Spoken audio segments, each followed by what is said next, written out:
พก็จะประมาณนี้เนาะทุกคนเนาะสิวก็ขึ้นหน้าชั้นตอนนี้ก็คือทาฮับลูกชายเนาะแจ็คกี้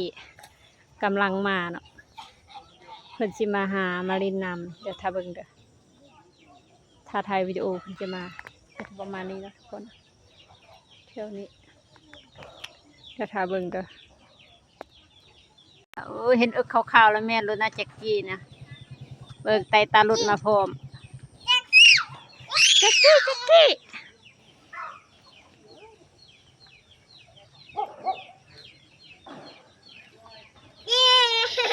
แจ็คกี้แจ็คกี้